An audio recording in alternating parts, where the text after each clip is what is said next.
berapa? 55 tahun. Pekerjaan sekarang apa Pak? Manajer perusahaan, Dok. Bapak sudah menikah? Sudah, Dok.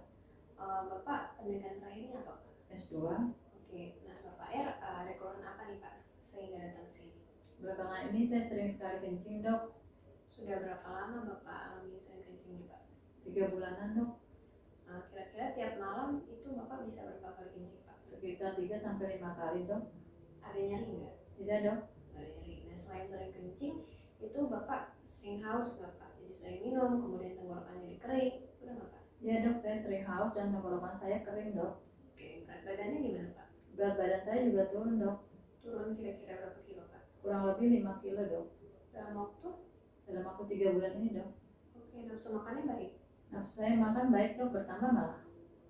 Bapak jadi cepat lelah nggak Pak? Atau jadi sering lemas? Iya, Dok, saya sering lemas. Mengantuk pagi hari ada nggak Pak? Iya, Dok. Selain mengantuk pagi hari, tangan atau kaki Bapak ada keram-keram itu nggak Pak? Kaki saya, Dok, kram dua-duanya. Oke, kemudian mata kabur atau jadi gatal-gatal badannya ada Pak? Tidak ada, Dok. Oke. Bapak kalau boleh tahu riwayat penyakit yang pernah Bapak alami apa ya Pak? Tidak ada, Dok. Ada. Kemudian Bapak merokok nggak? Tidak, Dok. Nggak merokok. Kemudian di keluarga Bapak ada yang pernah kena penyakit gula nggak Pak? Kalau tidak salah ibu saya, Dok. Ibunya ya Pak? Oke baik Pak, jadi berdasarkan cerita Bapak tadi, ini saya curiga Bapak kena penyakit gula. Nah untuk memastikannya ini saya perlu lakukan pemeriksaan lanjutan, yaitu pemeriksaan gula darah sewaktu atau GDS. Kalau misalkan nanti hasilnya menunjukkan angka lebih dari sama dengan 200, maka Bapak saya vonis menderita penyakit gula. Nah penyakit gula ini adalah kondisi di mana kadar gula dalam darah Bapak itu sangat tinggi sehingga dapat merusak tubuh Bapak.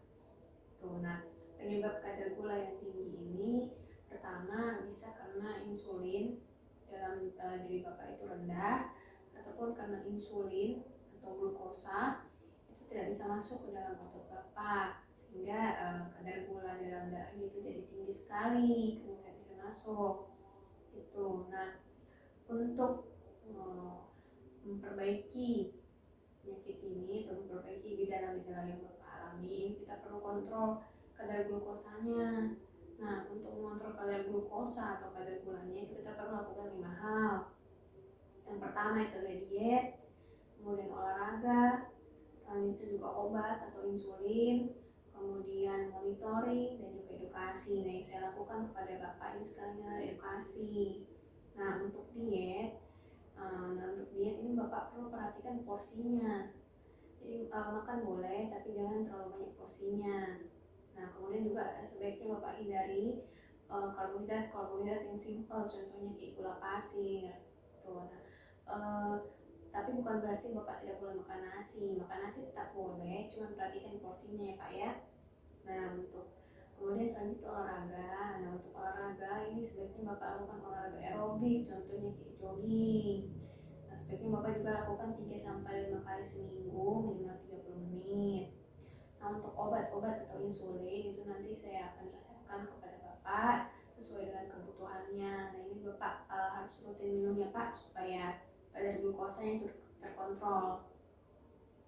Nah, selain itu kita juga perlu lakukan monitoring. Jadi Bapak perlu lakukan monitoring untuk mengecek apakah pengobatan yang nanti akan Bapak jalani itu berhasil untuk kontrol gulanya ataukah tidak, gitu Pak. Nah, sampai sini ada yang ingin Bapak tanyakan? Tidak, Dok. Oke, tidak ada. Soalnya kita lakukan pemeriksaan lanjutan ya Pak. Ya, Dok. Ya, makasih Pak. Setelah melakukan analisis tadi, pasien didiagnosis mengalami DM tipe 2 atau diabetes mellitus tipe 2 karena dari gejala klinis yang diceritakan pasien terdapat gejala-gejala klinis yang merupakan gejala khas dari diabetes mellitus, yaitu sering minum, kemudian sering kencing, kemudian ada kram, dan juga gejala-gejala lainnya. Adapun diagnosis banding dari diabetes mellitus tipe 2 yaitu LADA ataupun hiperglikemik. Oleh karena itu diperlukan adanya pemeriksaan lanjutan. Untuk mendiagnosis diabetes mellitus tipe 2 yang sudah disertai dengan gejala klinis, Diperlukan hanya pemeriksaan GDS atau gula darah sewaktu. Apabila pemeriksaan GDS menunjukkan angka lebih dari 9.200, maka pasien bisa didiagnosis mengalami DM tipe 2. Sekian video kali ini, kurang lebihnya mohon maaf. Wassalamualaikum warahmatullahi wabarakatuh.